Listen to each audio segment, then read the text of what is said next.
Fling golf fanatics around the world, are you ready?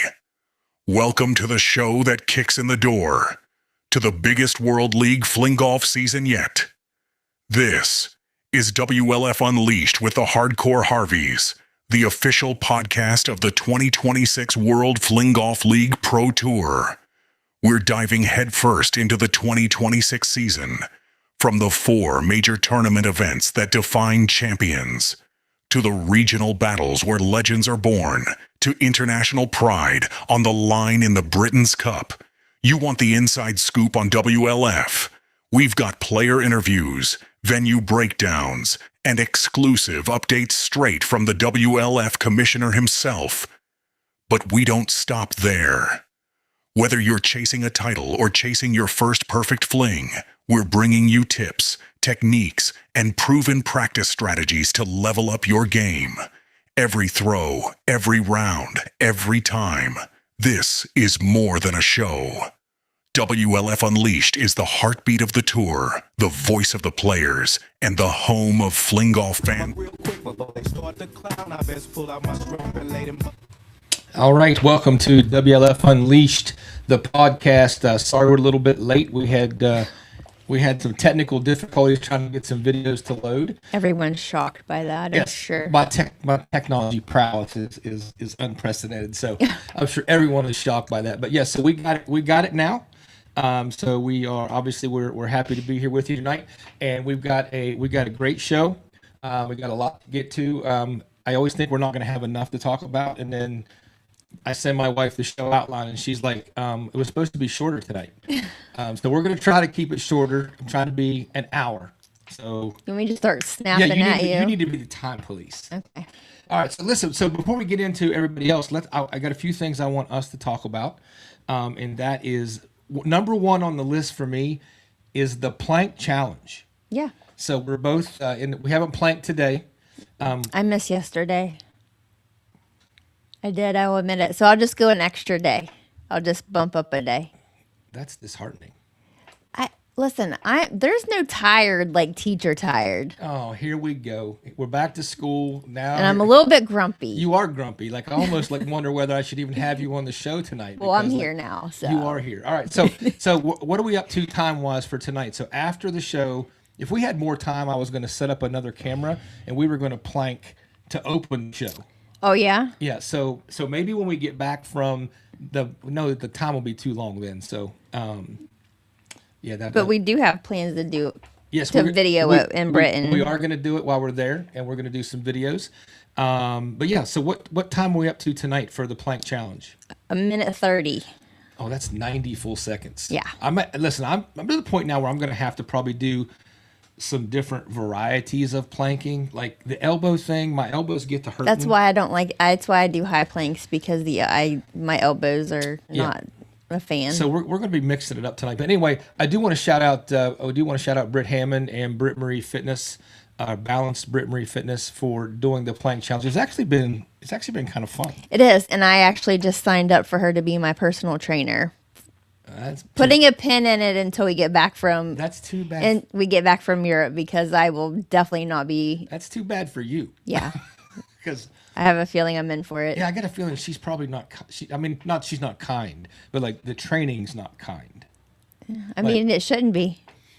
Yeah. Anyway, all right. So plank challenge, we're doing good with that. And then I want to talk a little bit about, we went down, been 2 weekends ago now. Yeah. Since I just got back from Texas, but 2 weekends ago we went down to the ever wonderful Cape and Springs Farms, My very favorite place in the world, to get number one. We got 48 gallons of water. Mm-hmm. So we took every jug we could find. We got 48 gallons of water, and then while we were there, the Highlandiers had a practice session for our upcoming battle in September with the Keystone crew. Yes. It is the Allegheny Armageddon coming up there, and I like their swagger, because like really talking to them, I feel like they kind of think they're just going to roll into Capon and it's just going to be like an easy walk in the park for them, and that we don't have a chance. Not if I played like I did at Capon. Listen, you did play. So you did. You showed. I was +3. You were +3 for the day. Like you played really well. Anyway, so if Keystone Crew, if you're out there anywhere listening, it's not going to be a walk in the park. You're going to have to. Oh wait a minute, there we go. So Aqua John's with us. He's giving a shout out to the Highlandiers. But yeah, so it's not going to be a walk in the park for the Keystone Crew. We got some plans on how we're going to battle and at least make it interesting. Yeah. And then so up next, then we talked about while we were at Capon, Aqua John had set up a really nice venue for the ESPN debut of the Low Country Open. And there were a lot of people like, there. I was shocked. The room was full. Yeah, I was shocked how many Capon guests that he must have promised them like extra apple crisp or something like for. But Apple crisp. Yeah, the room was full. Everybody was there, and of course it didn't happen. We got bumped to like Little League girls softball or something. Extra innings. Well, it was banana ball and then the whole thing. But yeah, paintball and I was, everything but fling golf. I was actually surprised that I felt like folks were legitimately disappointed. Yeah, they were. They wanted to see it. They were asking lots of questions though. That's true. And then Aqua did play some clips from previous things. Yeah, I don't remember what he showed, but yeah, he did show, and they were able to ask some questions about. I think it was San Diego. Oh yeah, it was. Yeah. Yeah, I think actually it was Scantron when he wore the all green outfit. He was like green on green, and like he made the final putt, and he did like the roar for the win. But I don't know what year that was. He'll be on here later. He could tell us. But yes, anyway, so we did that. But what I really wanted to share was a behind the scenes tidbit, because I've told a few people this, but I remember when we first found Fling Golf on TikTok, as of all things. Like, I can't believe that's how I got into this, was TikTok. And I rolled my eyes and said, "Oh, yay! This is gonna last 6 months." Right, because I'm traditionally known for mastering something and moving on. Yes, I am. But anyway, so I found it on TikTok, and then I started digging on YouTube and found a bunch of videos. I watched a bunch of Kenzo's videos, and then I watched a bunch. Actually, I watched all of Tim Durr's Theory of Fling Golf videos. And kind of gave us the idea of what was going on. And the one that helped the most was when he talked about the different types of fling sticks and all that business. But yeah, so then I ordered a stick. And I remember right after that right after I ordered the stick is when I found the long fling contest and would have been probably one of the San Diego or one of the events that ESPN covered a couple years ago. And I remember looking at you saying, "That's why I'm doing this. I'm going to get on ESPN." Yeah, you did. And so, like the whole reason for all the chaos was so that I could get on ESPN. So we've checked that off. Mission accomplished. We've checked that off the bucket list. So we're officially been on ESPN. So that's just a cool backstory there. Not that anybody cares, but my only beef, besides the fact that they didn't air when they were supposed to, is that they didn't show the shot. Yeah, that was my only. I mean, that was literally the whole point of them waiting. Yeah, because that was a cool story too. Real quick, here we go down a rabbit hole. Real quick too, I remember. So if you don't know this story from Low Country Open, ESPN was videoing, and I am in the 18th fairway talking with Cutter because we're getting ready to go up, and I think I had a 6 or 7 shot lead. I don't remember, but it was like. I was definitely going to win. Mm-hmm. So, like, it wasn't a question of that. We were standing there talking, and my phone rings. And I'm like, who is calling me in the middle? The commish. So I look down, it's John Prulidge. I'm like, what? What in the world does he want? So I answered, and I'm like, hello? He's like, hey. I'm like, yeah? He's like, hey, do you think you can reach the green in 2? And I said, yeah, I think I can. I'm going to give it a heck of a try. He goes, okay, we're going to keep the cameras rolling just in case. And then later on, I found out you guys are up on the green. Yeah, me and SVL were standing there, and Harry Chickma was like on the green. I think it was SVL was like, dude, you need to move. This guy's serious. Yeah, and and you dropped it right at his feet. Harry Chickma didn't want to move. So anyway, but so that was the only thing like that. I thought they did a great job. I very much appreciate they got most if not all of the interview afterwards with me and then with Britt.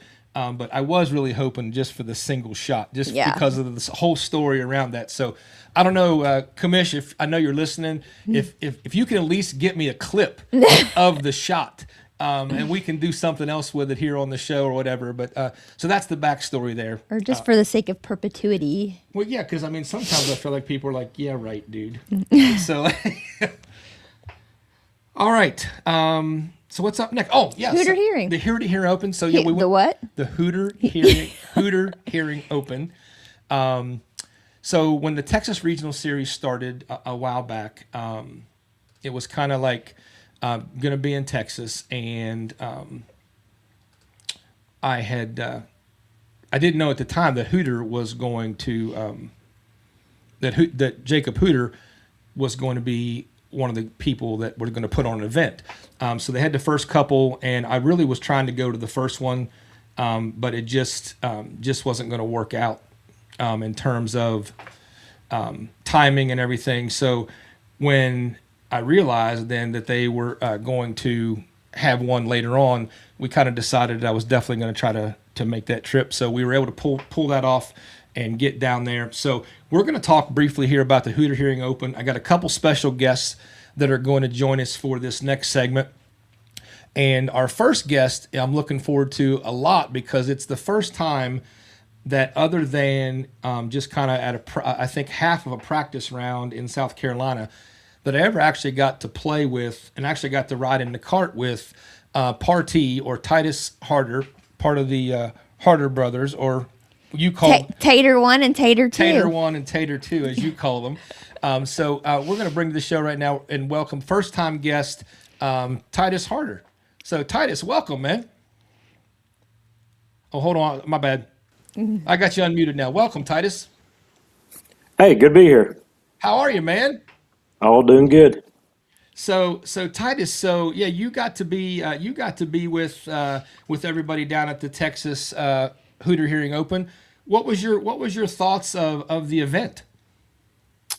It was good. It was very good, and I was very happy that we had early tee times, so we get out there before the heat. Are you saying that it was a little warm? A little, yes. All right, so I got a couple pictures here. The top picture is a picture of the field from the Hooter Hearing Open. I thought for a regional event, I think what we have 31 players. Yes. So I think we had 7 or 8 pros. I can't remember which number for sure. I think there were 6 women, and then there was a mix of men's pro and then also pro-am, and then masters also had a strong field as well. So I know that you came in with, actually, I be honest with you, I kind of thought it was going to honestly be between you and Jacob Hooter that might come away with the win down there, just because I've been watching some of your stuff you've put online, and you're playing pretty well right now from what I can see in your videos. But what exactly happened when you got there that caused you a huge issue? Well, it was actually before we got there. We went to go pick up our rental car, and I was walking around the rental car to take a look at the inspection of it, and I stepped off a curb and tweaked my back. And I had this sharp pain every time I turned a certain way. And then to compound it, then I have an 8-hour drive down to Waco. So I tried to go Friday. I did a little bit of putting, a few throws, and I'm like, no, I can't get a practice round in. I'm going to keep on using my BioFreeze and take some ibuprofen and hope for the best. And so I just ran around with Jacob all day doing errands. And so Saturday, I didn't have the sharp pain anymore, but my muscles were definitely tense, and it affected my game. I know usually my 120 shots are right on, and I tried that twice, and both of them came up 20 yards short just because my muscles were tense and everything. And everything was left and right, and it just was a bad day on Saturday. Sunday, I felt a little bit better. Had a few more birdie looks, but I could not buy a birdie for anything. Yeah, so I've got some specific questions for you about Sunday because I got to play with you Sunday. And first of all, I want to say it was awesome to get to play with you. It was a great fun round. You did like that. I did. I talked about getting to play with you a lot when I got back. But so we deemed you on Sunday the king of 7 foot par putts because like all day Sunday you Emphasis on made par. yeah, but like you also didn't make a single 7 foot birdie putt. No, no. So what do you think the difference was? Because I mean, anytime you had to save par, it was like money. Yeah. But they really my birdie putts wasn't that much off. I mean, it's just, you know, it, one of those things where you make 50%. It just happened to be that all my pars went in, all my birdies didn't. So you could definitely tell you were not feeling as well on Saturday. You shot 79 on Saturday, and then you came back with a 75 on Sunday. Um, what did you think about the course conditions and stuff from like when we started early in the morning and then when we finished more around lunchtime or a little after? It definitely sped up a little bit, and kept on telling myself don't go long and come back down the hill. But obviously on hole 18 there, what did I do? I went long, and luckily I was able to save one of those 7 foot par shots. You know. So the other thing that now I've seen it on video and I've heard other players talk about it, but it was the first time I got to witness your on the green single hand sidecar and like walk us through how you throw that shot because you were able to stop the ball going downhill with that shot when the rest of us couldn't stop the ball just even putting it. Well, I think you're referring to what hole was that? It was nine. It was Nine, nine nine. coming Yeah. back into the clubhouse. Well, as far away as what I was, you'd have to give it a little bit of speed before you got to the break, and then once you get to the break, you'd have to judge that really good. But with a one arm toss, I'm able to take that initial speed out at the very beginning and just drop it right where the slope started, and then it didn't have a whole lot of speed to start with when it got to the slope. I got you. Well, listen, it's amazing on video, but it's even more amazing in person. And the consistency of which you can do that shot is truly impressive. Like it is like every single He's time. like, I have to figure that out. Yeah, And then I was like, I do too. like yes, but I don't. At the same time, like I don't need something else to work on. Oh, right. But no, he amazing with that shot. But yeah, so anything else about the tournament you want to share? What's your thoughts on some of the other folks' performances that played in the pro men's division with us? Oh, it was definitely a stacked field for a regional event. Um, some very, very good players there. I finally got to meet Todd Naff, and that was amazing. And so I didn't get to go play with him, but I did see him out there on the course and everything. And got to play with Johnny both days. That's always a fun time. Yeah, And I really enjoyed that group that we had on Sunday. yeah, that was a good one. Yeah, I thought we had a great time. We all missed a lot of birdie putts. I felt like if we would all been on putting, it would have been like a shootout down to the app. I mean, it was already a shootout, but it would have been like close to being under par shootout. Yes, yes. I All mean, right, man. you had several good saves in that. That was awesome to watch, and so Well, what you're really saying is I had several lucky shots that happened to go in. no. You recovered well. You might have And made a Chip, mistake, but you didn't let it Chip affect your just game. saved it You came all. back and recovered it. So listen, one last question. We'll get you out of here on this. What was your thoughts when I was in the sand trap on 12 and I threw it backwards? Or I turned around and didn't face the hole, and I threw it over my head backwards. I've actually tried that a couple times myself and seen a Okay. couple other people, so I wasn't like, oh, this isn't going to go where he thought. But you did have a good shot out there, and I'm like, oh, he's going to be able to save par out of this, and then you end up flipping in a 30-yard almost Flip. I mean, you were on the green, but that's a long green. I don't It know how was. far it was. It But was 60. It was like 66 feet. okay, 22 yards. Yeah, when I walked it off, it was 22 paces. But yeah, so I got lucky and made that one. So that was an unbelievable birdie from given I was in the sand trap and I threw it backwards out. But believe me, I was thinking I was crazy for trying that, but it was such it was such a downslope. I was either going to have to chip it out just a couple yards, which I wasn't willing to do because I didn't think I could save par then. But yeah, we just went for it. It worked out. Yeah.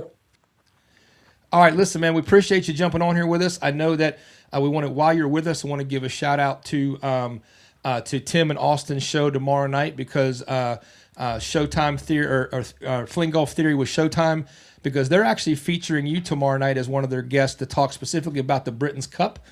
So we are looking forward to hearing your first interview with them tomorrow night. So appreciate you being with us to talk about the Hooter Hearing Open, and we will look forward to hearing what you have to say about Britain's Cup tomorrow night.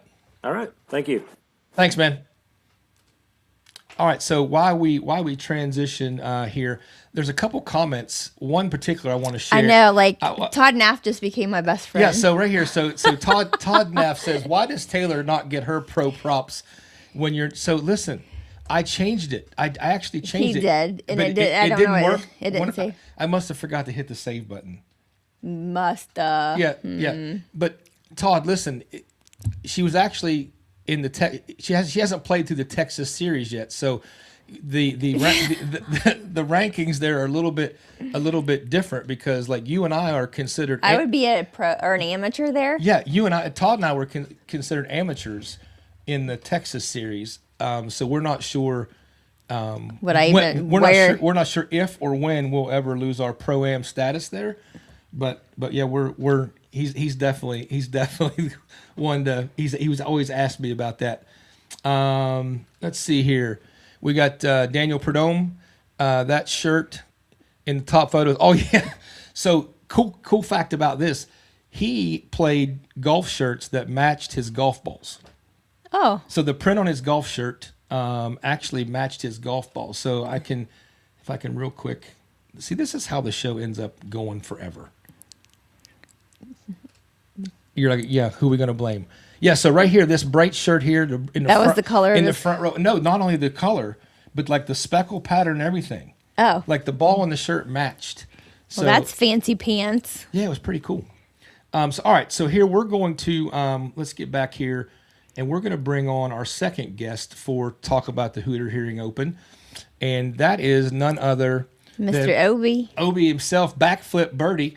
Obi, thank you for joining us tonight, man. Appreciate you being on the show. Also a first-time guest, so we're excited to have you with us as well.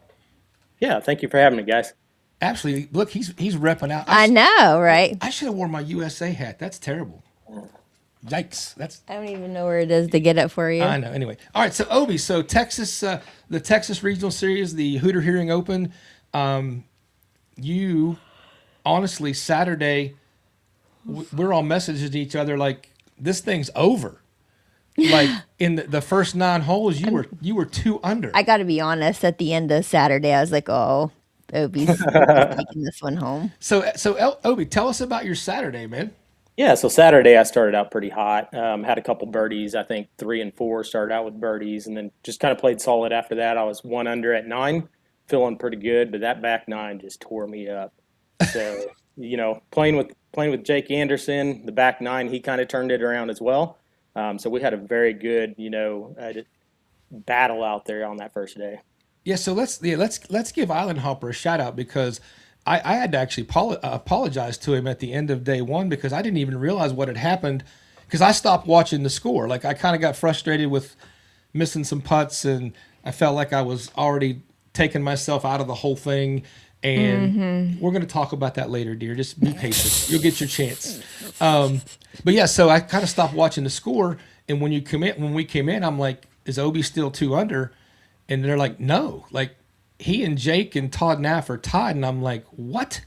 So tell us a little bit about what Island Hopper did there in the second half of the first round Saturday.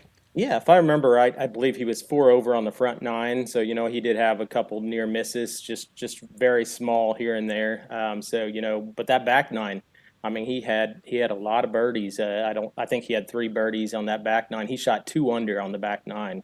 So when I was watching him shoot that hot, man, I don't know if that made me go off or what, but it was pretty cool to see him do that. But in the same sense, I couldn't buy a par. So, how did you feel about the course conditions? First of all, the course was amazing. I don't mean like Yep. the course was in poor condition.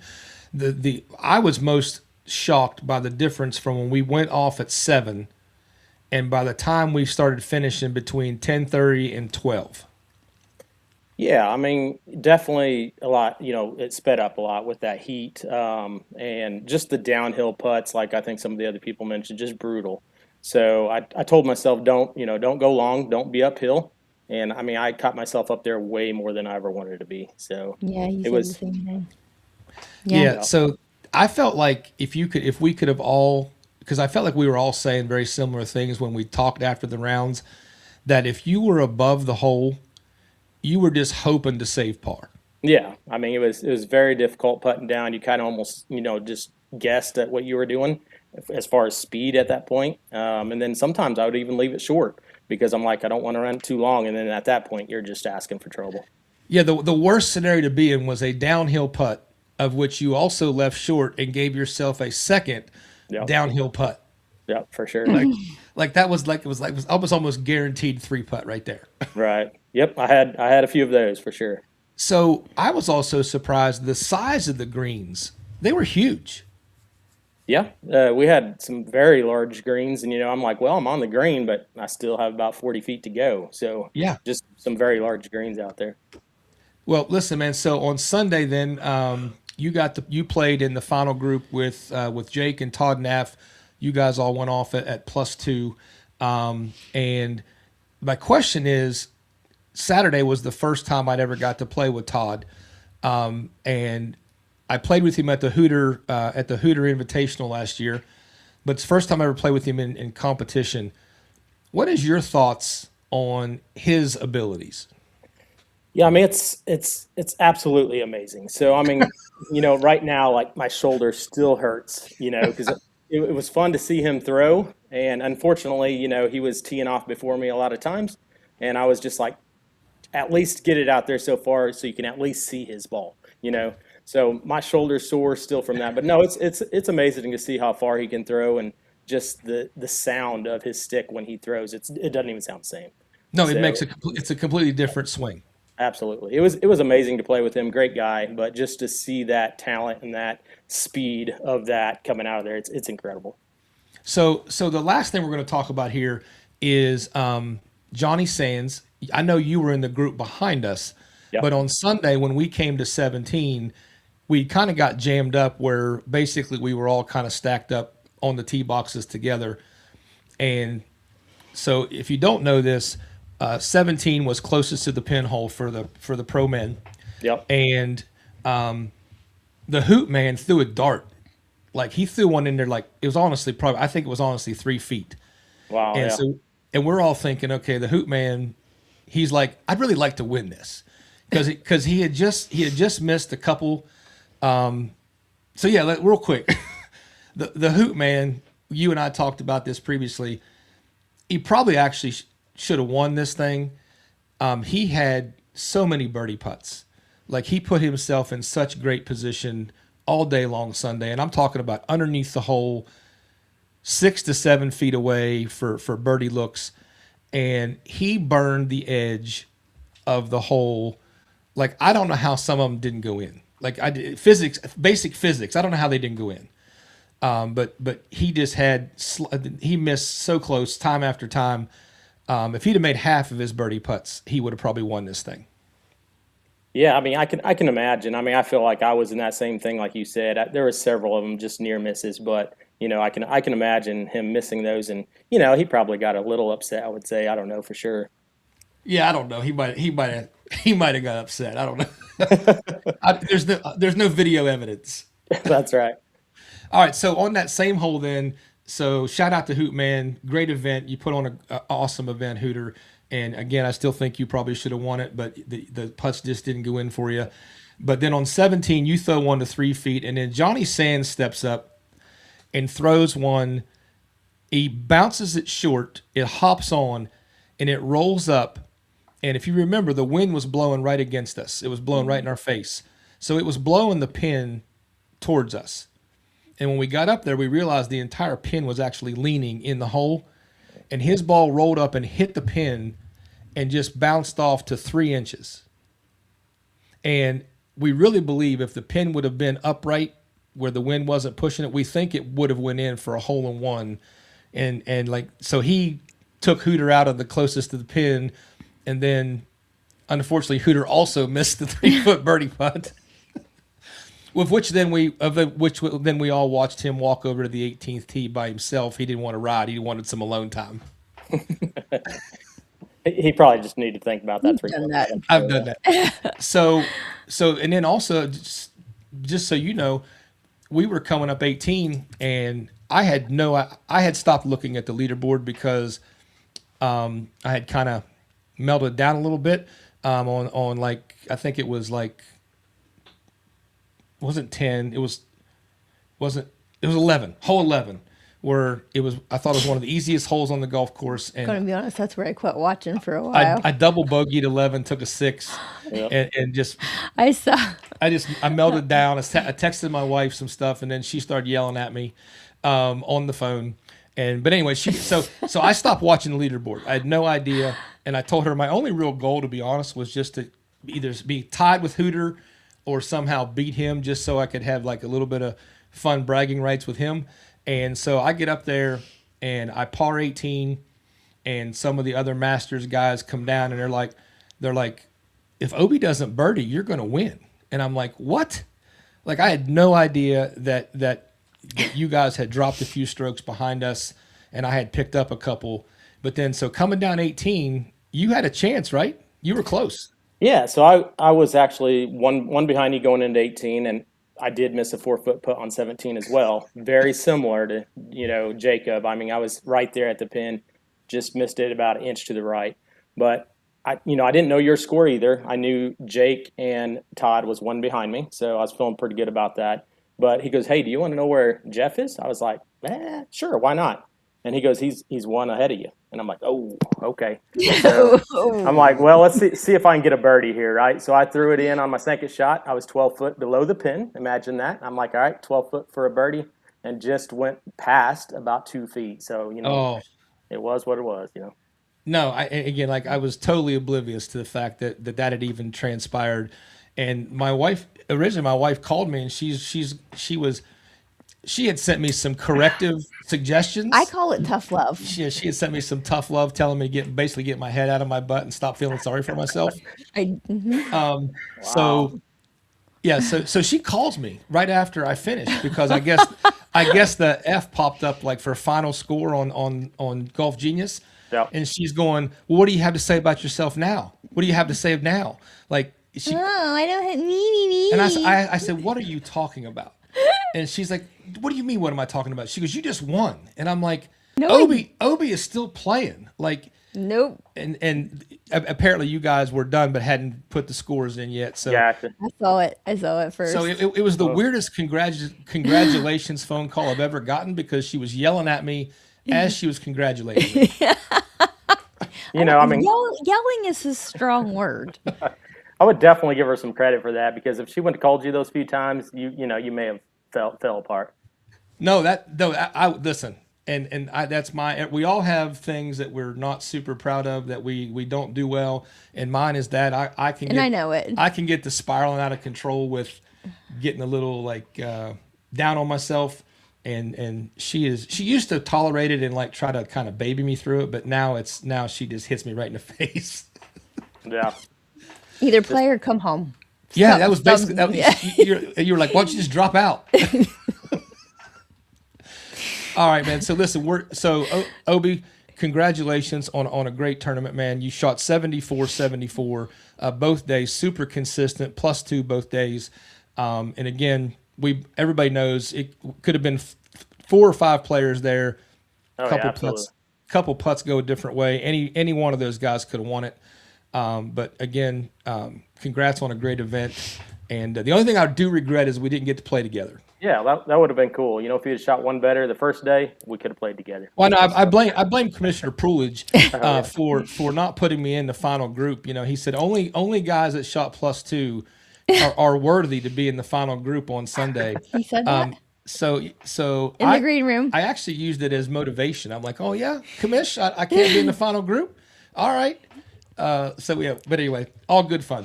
But Obi, so we're going to have you back on the show here in just a little bit. You're going to help us talk about Britain's Cup. So we appreciate you being on here with us now, and we're going to take a look at a couple of the other divisions.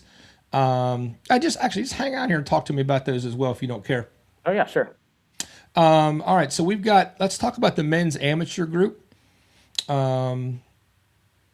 Because you may know some of these guys better than I do.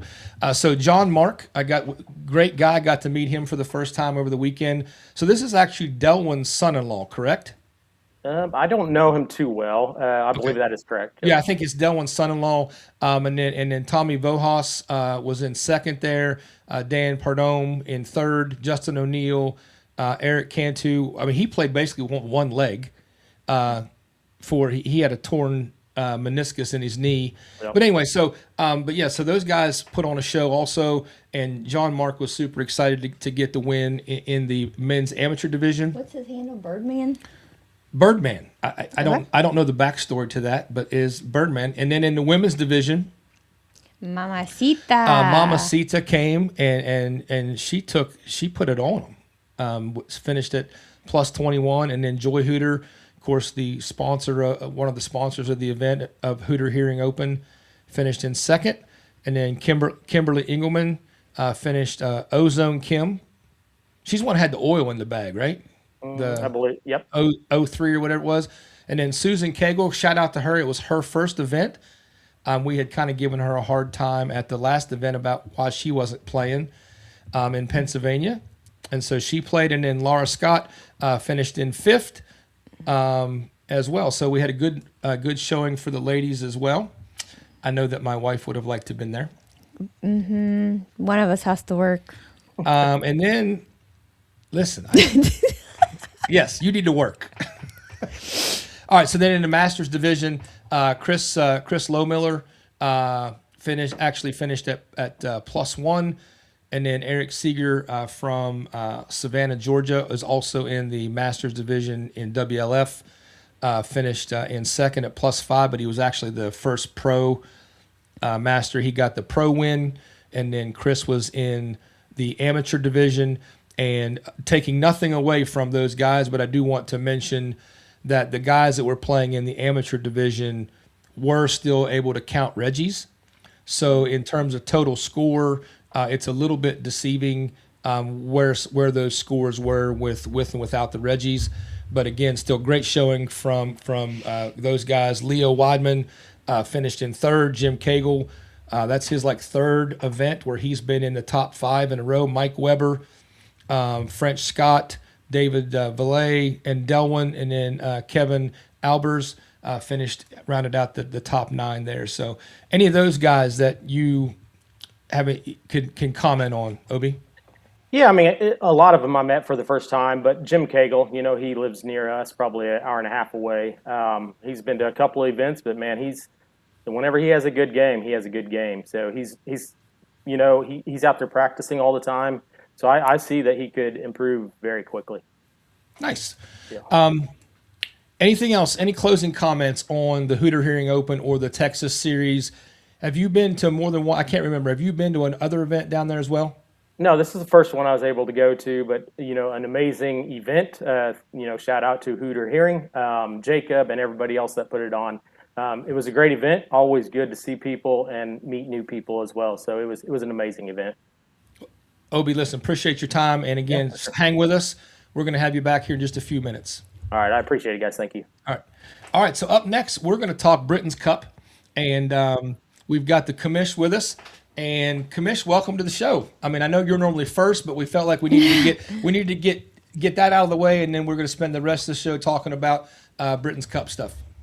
Well, the good news is you can't blame me for being behind schedule. because I had No, nothing to do with it. yeah, yeah. No, this one's on me. No, great to be here, Jeff Taylor. It was great to hear all about the Hooter Herring Open. Great event. I was sort of doing some stuff behind the scenes, but it was really, hats off to Jacob and Joy for putting that tournament on. It sounds like it was a great success, and congratulations to you, Jeff, on winning in the men's pro division. That was quite an accomplishment for you. Yeah, so I meant to say this in the earlier segment when we were talking about it, but like a couple things that I wrote down that I felt like I needed to highlight was being the first time in the men's division. I got to give a shout out to those guys because it was way harder than I anticipated in terms of playing up in the men's division, playing at the longer distances, having much longer approach shots into the green than I was accustomed to in the Masters division. And like, I think and again, no slight on any Masters player in my comments here at all, but like, I think the thing I noticed very quickly Saturday was those guys make less mistakes than anybody I've played with. Yeah. Across divisions, whether it was in a mixed, whether it was a doubles event or whether it was in the Masters division. Normally you see some guys kind of stub their toe along the way here and there, but like these guys don't. And if they do make a mistake, it's so small that, like we were talking, it could go either way. So yeah, I learned very quickly that you can't make mistakes in the men's division. No, you can't. You can't expect the field to sort of fall back. Right. Because even if someone who you think might even be the favorite for the tournament or the leader of the tournament falls back, there'll be a couple other people that are rising, and it'll usually end up being, unless you have something like where Hooter sort of ran away with things in South Carolina, those are more rare these days, and usually it comes down to what happens on day two. A lot of times on the back nine is when a tournament sort of won or lost. Well, and the other thing that I learned that is, again, a little bit different from the Masters division is all of these guys are capable of going on a 4-hole run like any time and just bang, all of a sudden they're back in it. They could go 3 out of 4 birdies. And just like Jake Anderson, I had no idea he was back in it Saturday in a matter of like a half hour. Like it flipped the entire tournament. And so like, not only can you not make mistakes, you also have to play knowing somebody's coming. Somebody could get hot. And like that was the exact thing for Jake. It was like the tail of 2 nines. It was crazy. But yeah, that back nine that he had was incredible. So that was the only thing going into Sunday. I told myself if I was going to be in contention at all, I had to shoot even or better. And that I didn't feel like another plus over par round would get it done. And which turned out to be right, because if I'd have been +1, then I would have tied Obi instead of winning. But yeah, so I just that was the mark. I was going to have to be even or better on day 2, and I feel like that's probably a fair way to think in the men's division all the time. Yeah, no, I think it's the mentality you have to have, because that is a division that's gotten the most competitive, and really even in the last year to last sort of 15 months, like really the last 2 seasons. So it may have been my first and last appearance in the men's division. I don't know, a lot of pressure on you now that you won. It was hard. It was hard. You were tired, and I was tired, and I was sore. And I think that's the thing. Even though it's in fun and joking around with everybody, either talking to Austin or talking to Sam or talking to whoever, is those guys always like, you need to come play in the men, and I understand why they say that, but they don't understand how much it hurts and how long it takes for me to feel better afterwards at 50, at almost 58. But yeah, so I don't know. We'll see. I haven't. If you had to ask, if I had to tell you right now, it'd be like, yeah, that was good, one and done. Yeah. But we'll your see. Answer on Sunday night may be different than what it is right now. Yeah, yes, it would have Sunday been. night Yeah. you weren't feeling any pain, I'm sure. All right, so on to the Team USA stuff. I've got the roster up here.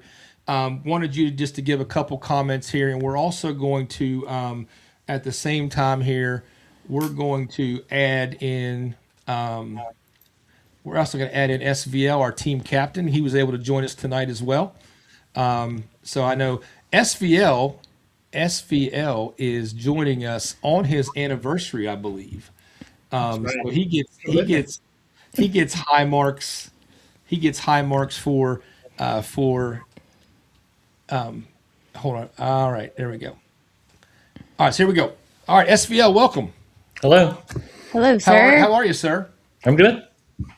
All right, so you guys both, why don't you guys go over the Team USA roster, just kind of give us some highlights of things that stand out to you about the team, and then we'll also do the same for the Britain's Cup. Yeah, the I mean, British. I'll start off and then I'll hand it over to the captain who can even get into more depth here. But you look at this roster and it is a murderer's row of talent across every division. Women.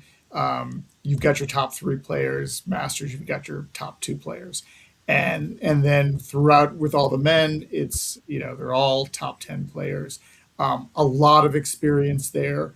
I think it's focusing on some of the new players like Big Mac, Carla, and Slim Shaggy. I think as well as Cutter. They're new players to the team, but they're not new players to competition. Whether it's at the highest levels of WLF Pro tournaments, Club Series, they've got familiarity with these formats. So the stage is even for the new players is not going to be too big for them. So there's so much talent. And Sean, if you want to drill into specific players, but it's impressive. Yeah, I truly think it's the best team we've ever had. Oh yeah, I mean, we've stepped up to 12 players, and I think that these players are going to be unbeatable. I know that Paul and the other players on the other side of the pond are already starting to jump in, saying that they're going to send us home without a win, but I think it's going to be tough. I really think it's going to be tough. I like the sound of that talk. Yeah. So, Especially, so I can't wait to sit down and do the pairings because, I mean, with their team, figure out who's going to get to play against who, but it's going to be tough for them.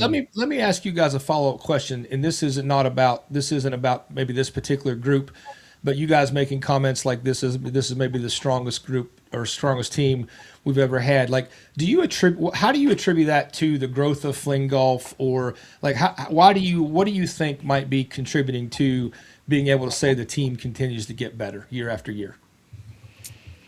I think I think you can say this about the league in general, and the level of play it gets better every year. And if you look at where the leaderboards are and how day two in these WLF tournaments, it's you've got this concentration, and a lot of times it comes down to the back nine, and you've got the number of players that can potentially win a tournament like expands every year, and then you've got players, even if they haven't won a tournament yet, they've either had near misses, or you've got new faces, some of which are on the team and some of which are not on the team, that are starting to make appearances in the top five.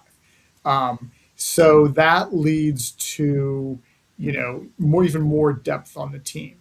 And I think the players in Europe, and look, anything can happen, but you look at the players in the Europe team, they get better, and the skill over there gets better every year.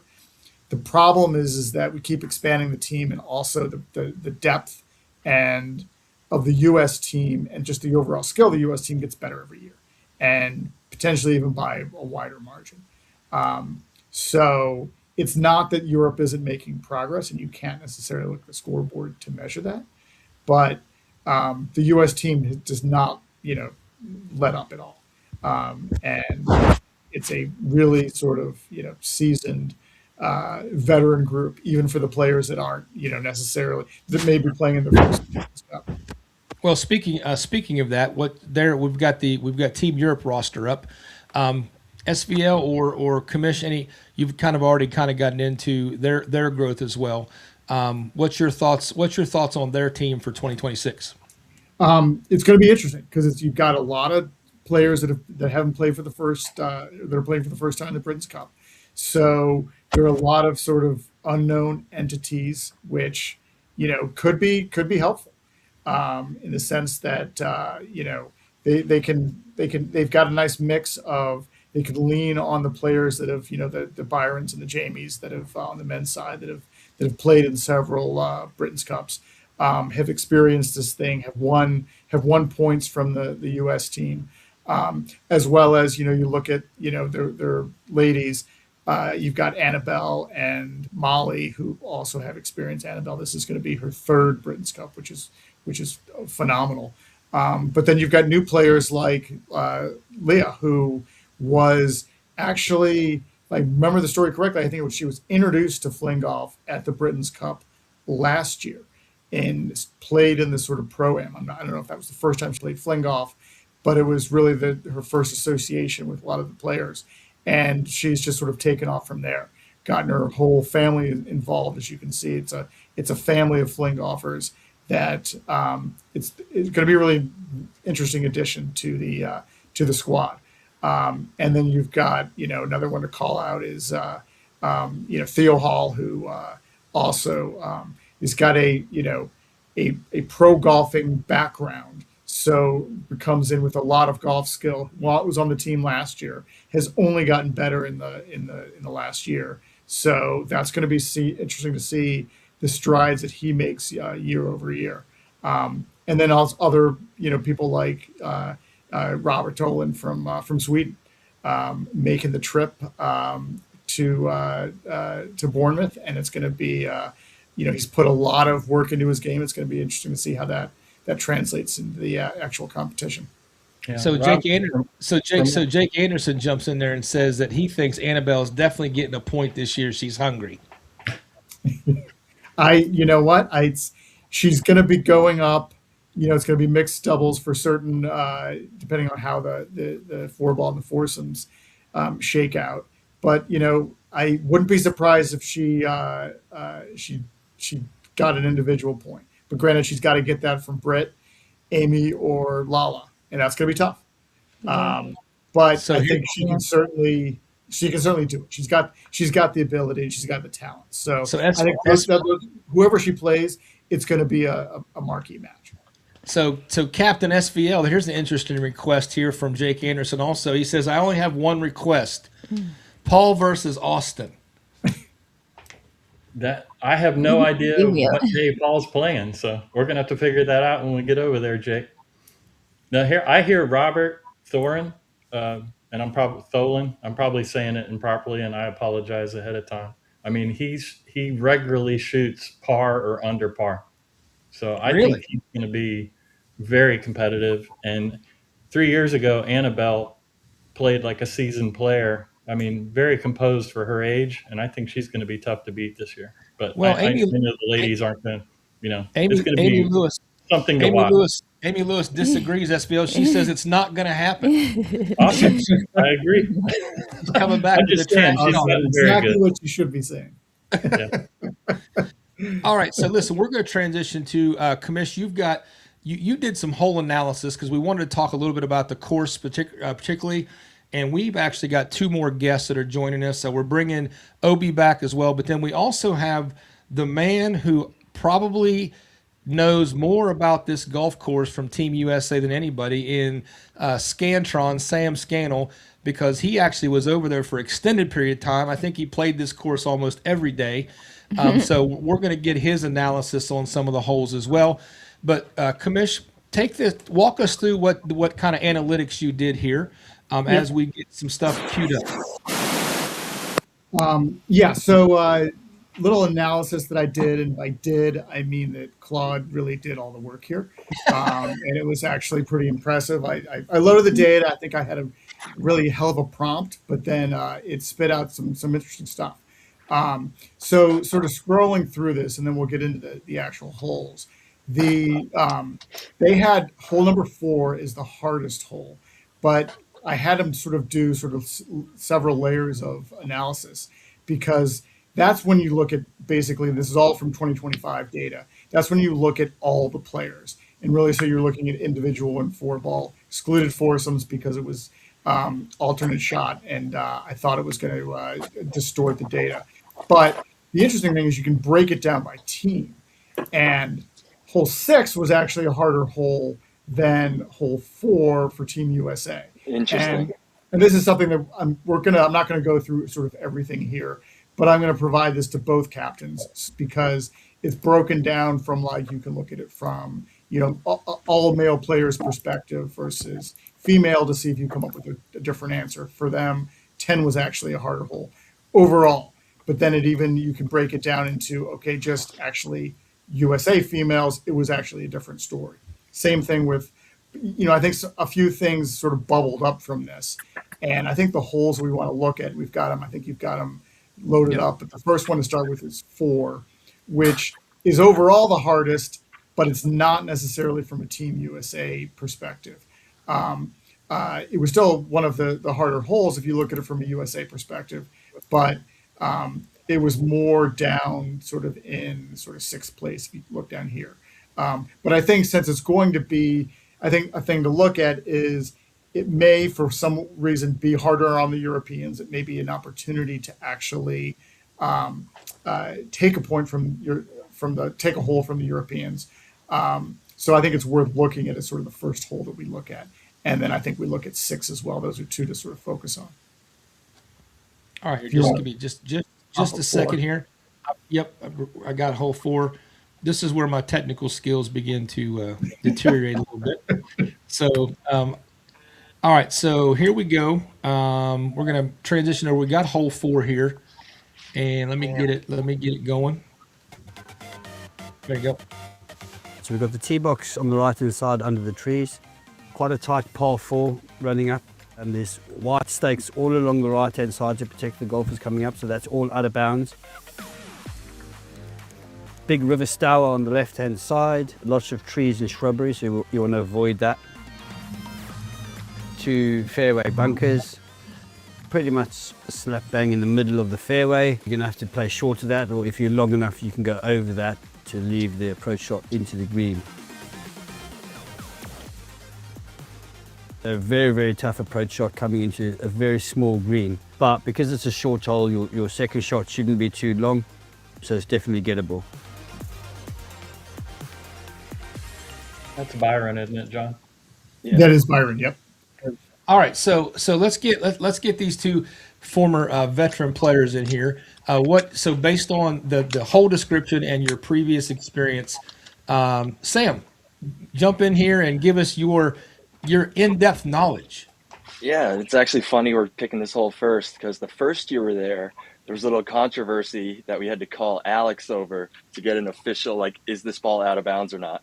So, yeah, that right out of bounds is tricky because it's a small landing area where the farther throwers can throw it to. So just if you're going full throw, it's risky. So it might be one of those layup tee shots because, like Byron was saying, it's not the longest hole. So you can still reach the green. It'll just be a longer, harder approach shot if you don't risk it on the tee shot. So, Obi, what is your memory of this hole?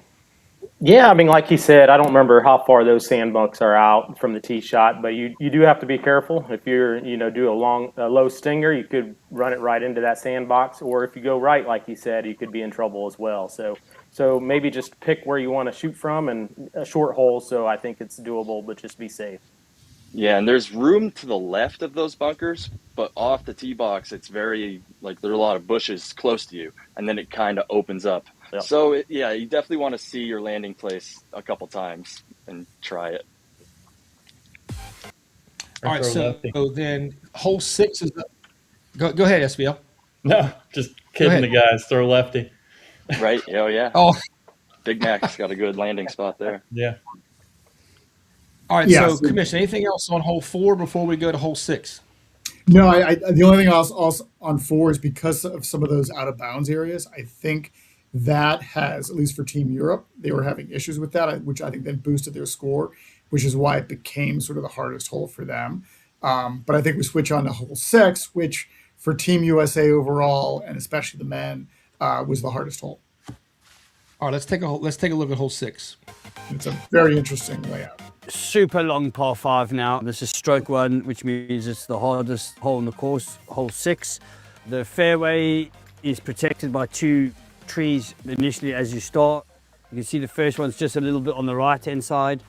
Then you've got one slap bang in the middle of the fairway, which affects the shorter hitters, but if you can get over the top, that's the ideal. Then there's a long stretch of fairway, which is a good 230 yards, which then comes up to 3 trees that run across the fairway, which protect the approach shot to the green, which leaves you about 70 to 100 yards in.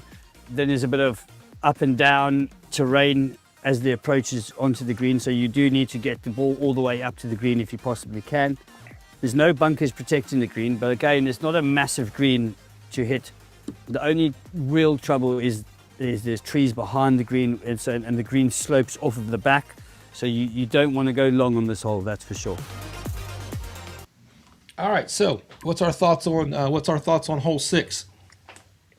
So yeah, he was telling there are 2 big trees looking at it from the tee box. There's a big one right on the right that you can kind of throw over if you have that quick height and distance. But if you can't, you got to stay left of that and throw it right at another big tree, like right in the middle of the fairway. So you got to stay even further left of that or kind of go in between the 2 trees. But it's a tough tee shot. And if you get in the wrong spot, it's a long hole. Obi, what do you think?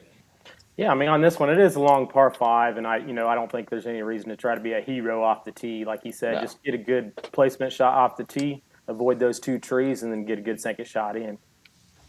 So listen, I do have one comment I want to pull up real quick before we jump in to the next, because this one's directed at Sam. It's specifically, Jake Anderson wants to know, which holes did Byron win against Sam last year? I actually don't remember. I know I went birdie eagle on hole 2 and 3, and then that was about it. We just kind of tied everything. It might have been a par 3 on the back. I'm not sure. I don't remember.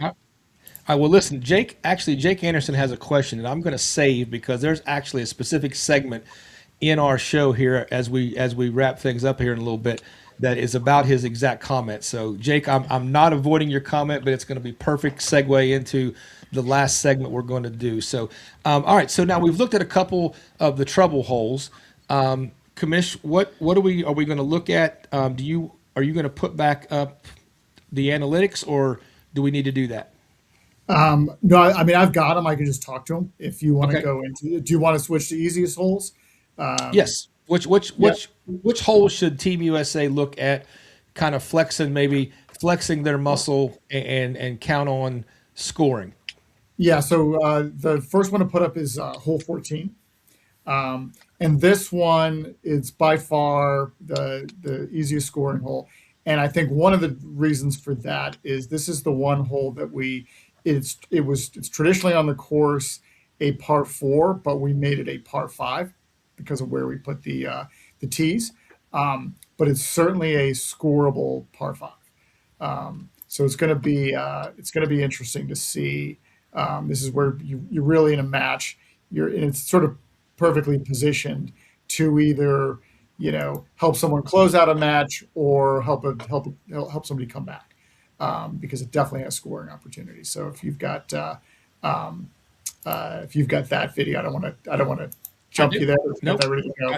Let's look So at here, here's a look at hole 14, which should be one of the scoring holes for Team USA. Right, we're here on the 14th hole, the second hardest hole on the golf course. What? Very, very tough, long Because par it's a four. par 4. There's quote not unquote. all that much fairway to work with initially, but then it opens up after about 200 yards or so. So for fling golf, straight down the tubes. Then it dogs off to the left. The approach to the green, there is a sloot that runs all the way across it. And then the green is, you're working all the way uphill to get to the green. There's a bunker on the right-hand side of the green, which it's got a small chair to the green. Very, very tough green to hit. And it slopes away from the green all around. So accuracy on this hole is absolutely vital. Uh-oh, hold on. Let me get back. Yeah. So if we kept this as a par 4, it'd probably be the hardest hole. Yeah. It was when we switched it to a par 5 and moved the tees back that it became more of a scoring hole. All right, so Sam and Obi, what's your thoughts on this hole, and what's the strategy to make sure that we win this hole? If you hug the line left and reach the corner, it's pretty much 180 yards in. But if you're too far right on the tee shot, it's just a traditional par 5 now that you're not going to be able to reach. But it's gettable in 2 for the longer throwers. So Obi, so given your distance off the tee, how did you attack this hole? Yeah, like Sam said, I mean, if you kind of stay towards the left side, I mean, I was maybe throwing pretty close to what I'm throwing now last year, and I was able to reach that sand bunk that distance on my second shot. So, I mean, it's definitely reachable if you stay to the left half of the fairway on your tee shot, and then you have a 180 to 200 in, so it's not too bad. So something neither one of you have talked about yet, and before we get into the last scoring hole, we're going to talk about neither one of you have talked really about the greens at all. Like let's take a minute and talk about the green setup and putting and stuff. I wouldn't say there's anything crazy. They were pretty straightforward. Yeah, like it didn't seem How very do they roll? fast. Yeah. A couple big greens, a couple small ones. Yeah, I wouldn't say it's like, oh, these greens are crazier than any other course. So I do remember that the Britain team putts whenever they're on the green, they're putting from anywhere. 99% of the time. Really? Yep. So the ball will roll out. Is that just how they traditionally practice and play, or I believe so. Yeah, Do just they have a because you got different- some really strong putters on their team, and that's what that's what they like to do. So Obi, I think you're traditionally considered a pretty good putter on tour. Like, what was your thoughts on putting? Yeah, no, I really thought the greens were in good shape. Like they rolled pretty true. Not a lot of greens with a lot of slope. I mean, they did like number 18 had quite a bit back to front. Yeah, a couple. But there was a couple out there. But for the most part, like he said, it's pretty flat. I really like the speed of them. I would say they might be just a little slower. They were definitely slower than what we had down there last weekend. So I mean, I really like the greens out there. Yeah, and the first year we were there, they had that kind of disease on them, but last year they were nice. Yeah. So for folks who obviously are not going to be able to go over and see for themselves, what would you compare them to in terms of maybe a course on tour that we play? Sam, do you have one that you can compare it to? I don't know. I feel like Delaware pops into my mind really fast, but I don't know. I'd have to think. I got you. Okay, I didn't know if there was something you'd be like, hey, this is kind of like Capon, or this is kind of like Pennsylvania, or whether something jumped off at you. Not as fast as Pennsylvania, but it's not as slow as Capon. In between. In fling and putting, yeah. All right, so give us one more hole to talk about. The other hole is 16. It's a par 4. It had a smaller sample size because it didn't include any matches that had already been closed out. But it was interesting. It was sort of consistently one of the scoring holes, even with that smaller sample size. So I think this is one where players are going to want to take advantage of this, especially if you're getting to hole 16 in a match, it's going to be a tightly contested match. So a lot of times it can come down to 16. All right, so hole 16.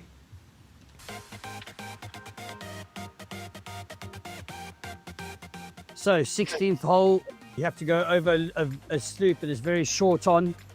Then the fairway runs up the right-hand side. It's a bit elusive because there's rough down the left-hand side, but still space, you'll still find the ball. There's a bunker slap bang right in the middle of the fairway. Long carry to get there, but anywhere short of that bunker would be perfect for fling golf. Then there's an approach which is about 180 yards all the way up towards the green. There's 2 bunkers on the right-hand side, but they're very short of the green, about 25 yards away, so it shouldn't be too much of a problem. Another very big green, so multiple pin placement possibilities, and there's space all around the green, so one of the easiest shots coming into a green. All right, Obi, you go first this time. What's your thoughts on What's your thoughts on this hole? Yeah, so I mean, like you said, it's pretty wide open. The only way you can get in trouble is if you happen to go long into that sand bunk off the tee or something. The other two sand bunks aren't really in play, unless Sam, you might go in that sand. I've been in it. But just those other two sand bunks aren't really in play unless you go short right. So just pretty basic hole, pretty gettable, and if you stick it close, it's easy birdie.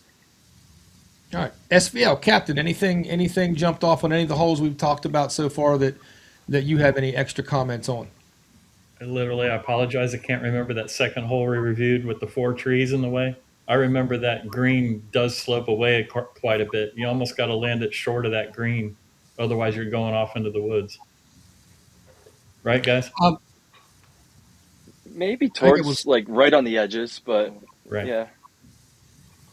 So, other than with anything in general in terms of like fairway conditions or rough conditions, or anything that might stand out to you all as something that players are going to need to kind of be aware of, particularly the rookie players.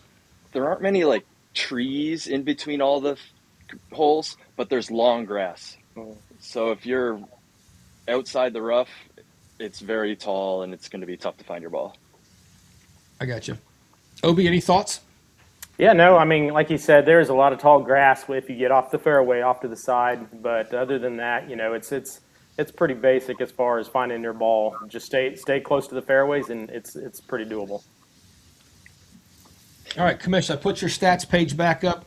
What's some other final stats maybe you want to point out as I prep some couple other things here?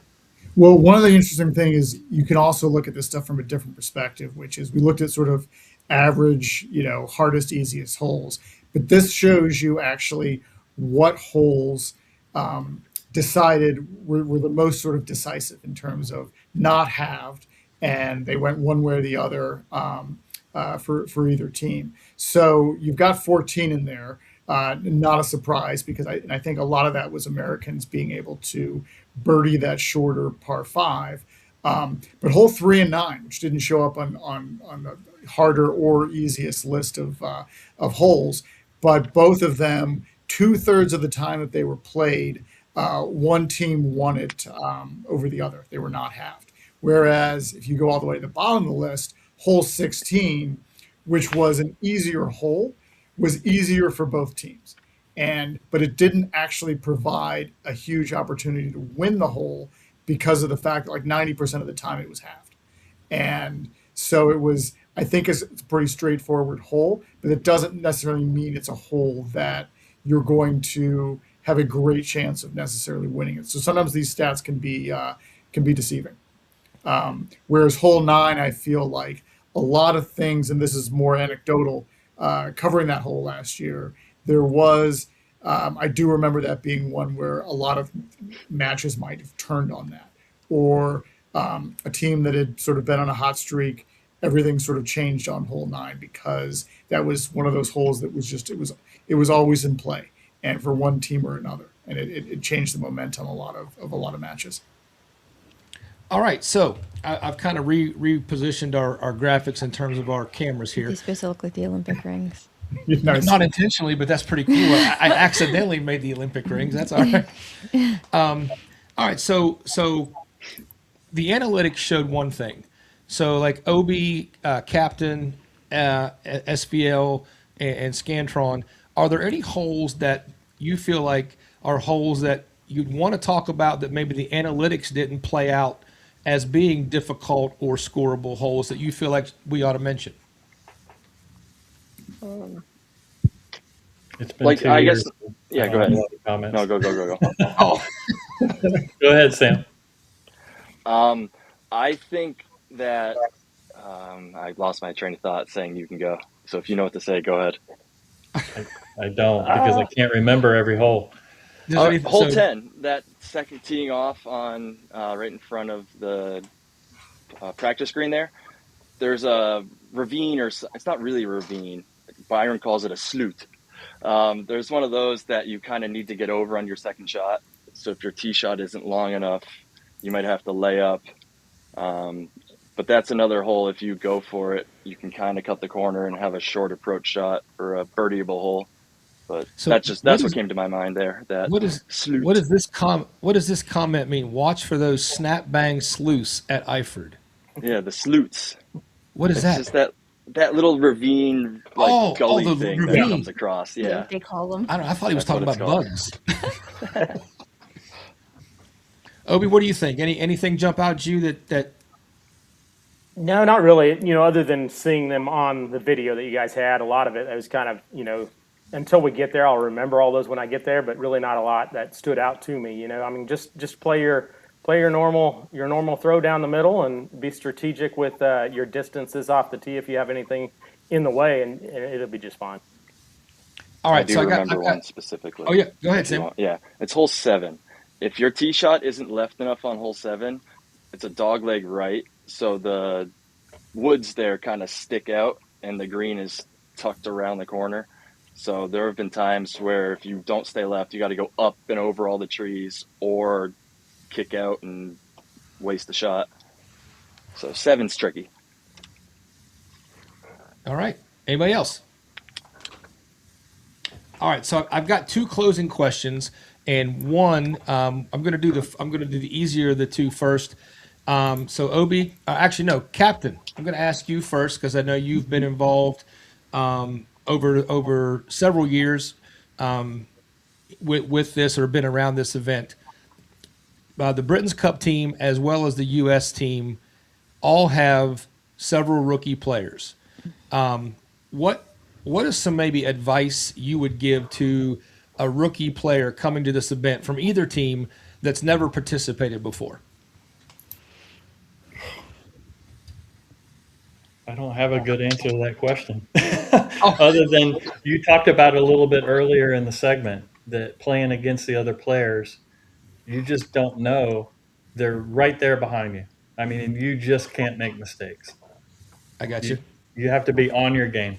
And match play is totally different. It's so different. It doesn't matter whether you get a bogey. You can't think about that. But if they get a double bogey, you've won the hole. So the score doesn't matter. It's about beating the team that you're competing against. All right, Obi, what's your thoughts? What advice would you give to rookie players to this event? Yeah, I mean, I think, just somebody newer, maybe not newer, but being in some competition like this, like you said, just play your game. Don't, try to be a hero and, hey, I have to get a birdie to win this hole. Hey, if you get that par and they happen to get that bogey, it could go your way. So kind of just stay, with what you can do, and don't try doing that crazy at that point. Exactly. Yeah. All right, Scantron, big finish. What advice would you give rookie players? They need to go to Creams. Nice. No, just enjoy the trip. Go out into Bournemouth. Go to the pier. I got to be there an extra month, so I feel like I'm semi-local. Yeah, go experience England. We don't really have much time in London, but we might have time on Saturday to go do something when we're not competing. Just enjoy it. It's a vacation with some fling golf. All right, Kamish, same question to you. I think I'd basically say relax. And I think I have a slightly different answer for both squads, but from the U.S. side, look, you're battle tested, and these formats you basically have grown up on individual tournaments and alternate shot tournaments. So that's 2/3 of the tournaments right there, even more. 75% of the points. The 4-ball is a little different in the sense that you play off your partner, and you want to you can optimize off of that, and you want to sort of ham and egg it to really play to your strengths. But to a certain extent, like you shouldn't totally overthink this stuff. And like Obi said, I think playing your game, knowing when it suits you, and then certainly when you're in the team things, knowing when to take risks and not to take risks is what match play is all about. But from the USA perspective, you're there for a reason. So I think relax and have fun with it. From the European side, I would say relax for a different reason, which is you're the underdogs, and so go out and have fun, and you can take risks and see what happens. And the worst thing you can do is overthink and have the mental part of it hamper your talent, your ability. All right, so we're gonna finish. We're gonna finish this this episode of Unleashed with something that I remember from whenever I got up in the middle of the night to watch you people last year, and You did. and I remember getting up at like 3 in the morning because that's when the Facebook Live started. I was like, I'll catch the replay. Yeah, she wasn't. But anyway, and it goes back to. So I'm going to pull up Jake Anderson's comment here because it's related to my question. Team USA question. What's your gimme length for Team Europe? And my what I want to talk about in this segment is the art of conceding putts in this format, in this environment. Something I noticed watching as a new fling golfer, and particularly new to this format, was some of the interesting strategy that I think I saw on the videos of some putts being quickly given and some putts kind of being, and then like maybe 10 or 15 seconds later, it was like, okay, pick it up. But like, so I got a story about that. Yep. so yeah, so let's talk about Byron was standing over a putt. It was maybe 3 feet. And Austin and I, this is when he and I were going against Byron and Jamie, I think. Byron's about to putt. He like almost in his backswing. Austin's like, that's good. You're good. So it was like, he's literally about to putt. He goes through the motions, everything. And then you're good. So that's the mental game. Yes. So Obi, as a player last year, like what was? Did you have a strategy, like personally or as a team? Did you guys talk about the art of conceding putts? Like, how did you guys approach it last year? Yeah, I mean, I think we just kind of talked about it from the beginning. Hey, if it's 2 feet, 3 feet in, we're going to go ahead and do it. So we didn't make it anything crazy, But if you need to, you might have to look at it and do something different. So Sam, do you remember there being any type of strategy between either like front nine, back nine? Like on the front nine, maybe it was a little quicker to give a putt, but then on the back nine, maybe things changed when the match was maybe a little bit close. Like, was there any type of gamesmanship? Yeah, you might want to give someone a little longer of a putt early that then maybe they remember that and give you one later. Or you can try to coax the other team. That's good, right? You're going to give me that? You really want me to putt that? So, like, you can play those mind games too, but yeah, you got to figure out what's good for you. So captain, the tricky putt, let them see it. From the team captain perspective, do you have any thoughts on how you would want us to approach the whole concession of putts strategy? I think it definitely comes into play. I think the biggest play when you're doing the team event is 4-ball, because if you've got like a long birdie putt and your partners put it right next to the hole and you're guaranteed the hole, the other guy should go for it. So there's a lot of strategy that goes into match play that there wouldn't be in individual play.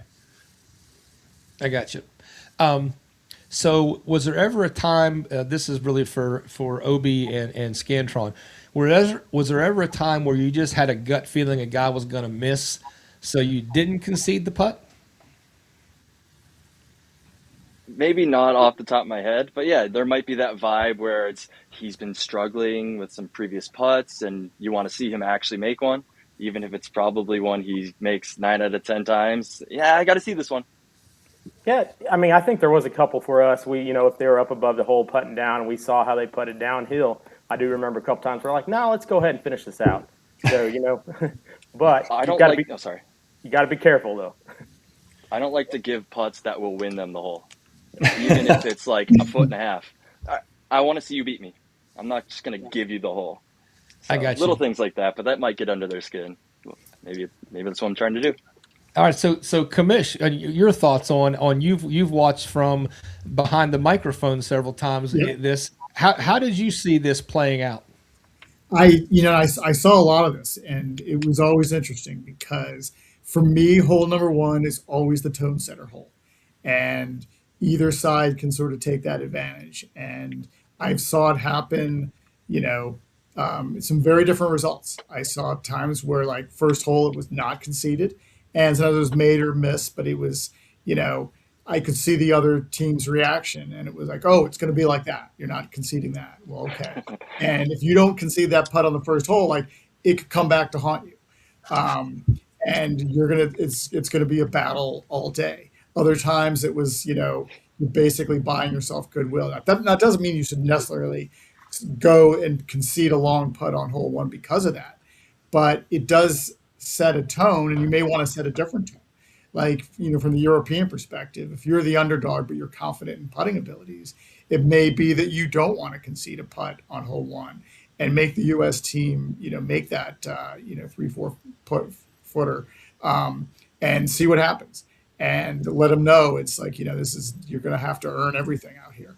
So, and then obviously evolves over the match, so that when you get in the back nine, especially in a close match, then it becomes, there's a lot of strategy to it, and one non-concession means like nothing is going to be conceded for like the rest of the match, until it's over. So you've got to think about like sort of what message you're sending, and really like where you feel the momentum is, and where, because there's, and I think you had the perfect sort of lead into this, Jeff, which is there's an art to it, and it's, I think you can decide like what, having the match be more or less contentious, does that suit, where that team is in the match, where that individual is in the match, and sort of, off of that, go accordingly. At the same time, I don't think we didn't have a lot of areas where it was like a really ridiculous, 3-inch putt wasn't conceded, and someone's just being Sure.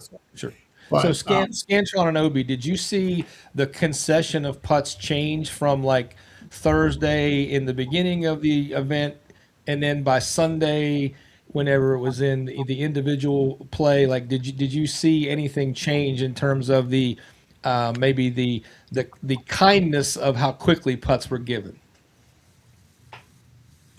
Go ahead.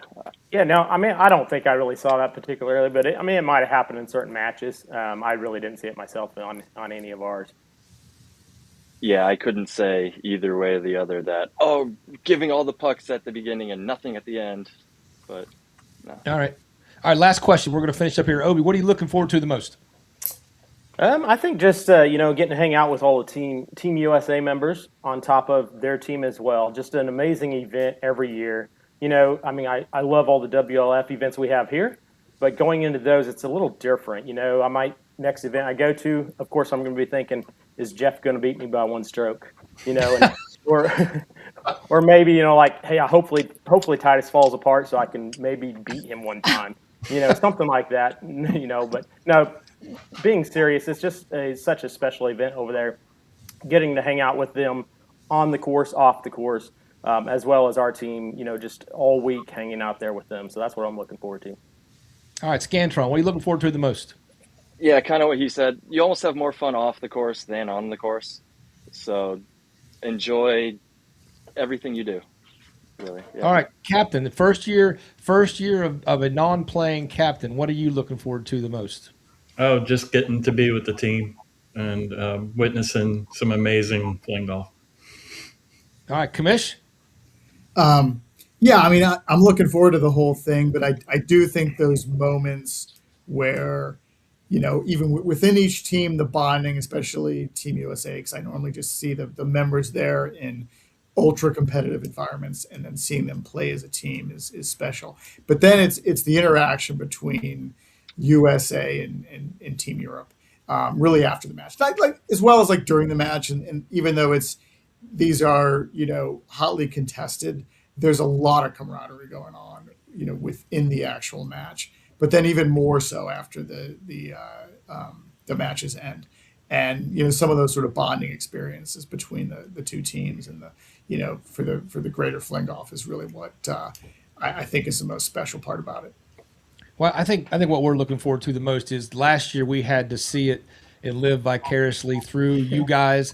And I think we're looking forward to the most to be able to now putting ourselves in that environment and getting to be a part of it, instead of just kind of being like, man, wonder what that's like. So now we're going to get to actually experience it. So SVL play kicks off Thursday, correct? Yeah, so want to cover the schedule for everybody this year, because it's totally different than what we've done before. Starting on Thursday is 4-ball, which is the 27th. Play over there is going to start at 1400, 2 p.m. their time. which will be 9 a.m. Eastern Time, 8 a.m. Central Time. On Friday, we're having alternate shot. That starts at 2 p.m. their time also, which is 9 a.m., 8 a.m. per Central Time. Saturday is basically a PR, what I would say a PR day, pro-am day, where the community gets to come over to the course and they can select a player or up from Team USA or Team UK and get to go out on the par three and play a round, 9-hole round with the community. So a couple of schools are going to come over and they're expected to have anywhere from 2,000 to 3,000 people there that day. Wow. Oh wow. And a barbecue that night, which I think is going to be a lot of fun. Sunday is going to be individual. It's going to start a little earlier. They're hoping to start at around 1:30, which would be 8:30 Eastern and 7:30 Central. So none of our followers here in the States are going to have to wake up at 3 a.m. like they've had to do in the past, and even 1 a.m. if you're in California. I'm not going to lie, that was rough. Yeah. I know. All right, so I know our biggest supporter was Austin's wife, and she said it was rough. It was very rough. So, Commissioner, I know that we're going to try to do some things over there to try to bring some live and do some things afterwards. Is that still your guys' plan? No, absolutely. I'm not sure what it actually entails, but certainly, like a lot of what I'm going to be doing is going to be media related when I'm over there. Trying to get people, I mean, obviously the Golf Genius and the scores, but also trying to get people, live stream look-ins, that kind of stuff, as well as, post-match, post-day recaps. That so we're gonna I'll know a lot more in a week what we sort of can do and what the limitations are. Gotcha. So a lot of it will be put together sort of more last minute because I think on the fly. We've got to work around a few things, but we're going to try to get people as much access as we can. All right, so I think I'm going to plan on trying to go live here and there because I'm going to follow you. So yeah. So exactly. So I think we're going to try to do some unleashed stuff. But again, there's not going to be any real schedule. It's going to be like when we can pull it off, and so it's going to be a little bit random. And then unless Commish, unless you nail down some type of schedule or whatever, then we can put some stuff out. I think we'll know a lot after the first day, like anything, and just so people know, because from time to time you've got sort of technical difficulties, and it's not for a lack of planning. It's a lot of times you can plan this stuff out, and then there's always a last minute. There's something that you start executing on the plan, like even today, like we had a whole plan. And then there's a last minute technical issue that delays things. So I think we'll know how much we can do after the first day on Thursday. And the more we can do, we'll do. And, we're certainly going to be relying on, Taylor and other people that are going to be over there to providing some sort of live stream look-ins and that kind of stuff. Listen, Commissioner, I've been called a lot of things in my life, but that's the first time I've ever been called a technical issue. All right, guys. So, Obi, appreciate you being with us, man. Scantron, thank you for taking the time to help us look at the course and draw on your experience. And Captain SVL, thank you for taking time out of your anniversary plans. So we're going to wrap things up here. Thank you guys for being with us. And Commish, so just any final thoughts here as we finish up with the Team USA roster here up loud and proud.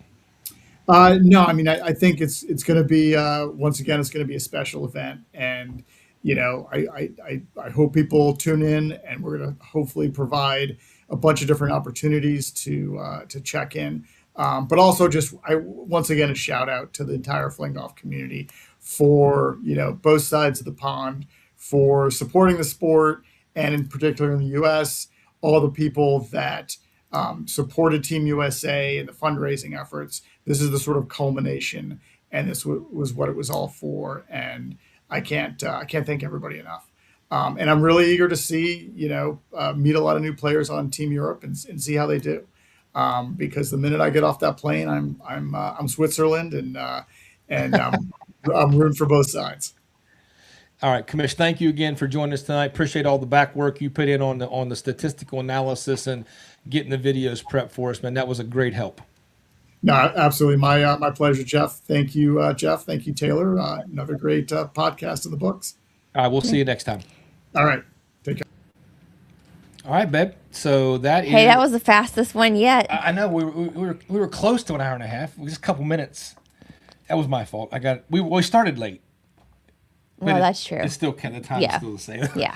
All right. So again, we're looking forward to going. I know next I week. can't. I had parent teacher conference tonight, and I told every single parent, listen, I'm not going to be here for 2 weeks. I don't know what to tell you. So You're ready to go. I'm like ready to roll. Well, again, we're super excited, and thank you again for, as always, how much you support me in this, and I thank you for Even when I'm mean. I thank you for the tough love on Sunday.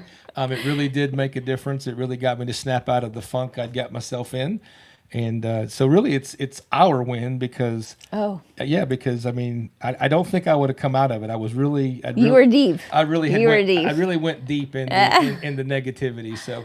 But thank you very much, everybody who's tuned in tonight. Appreciate you tuning in. Thanks for all the comments. Jake Anderson, thank you for contributing so much tonight in the comments section. Alex, I wanted to give you a shout out for the Fling Golf Youth Podcast as well that you have started. Just keep up the good work, man. Love your enthusiasm. It was great to play with you at Capon, and look forward to your next episode as well. And guys, don't forget tomorrow night at 7, right out again day after hours. Fling Golf Theory with Showtime is doing an episode also on Britain's Cup. They're going to have a couple more team members on their show, and they're going to talk, I think, more about the experience of being over there and what there is to do, and the experience of experiencing another culture. So I'm looking forward to seeing how they approach it as well. So again, tune into their podcast. They do a great job over there. So I'm anxious to see how they take what we did tonight, and then they take it even further tomorrow and fill in a lot of gaps that I know we probably missed here tonight. So, guys, appreciate everybody tuning in again, and we look forward to coming to you live from the Britain's Cup with Unleashed, and hopefully we can do some special things over there and give you some sneak peeks into it. Again, thanks to everybody at the Hooter Hearing Open.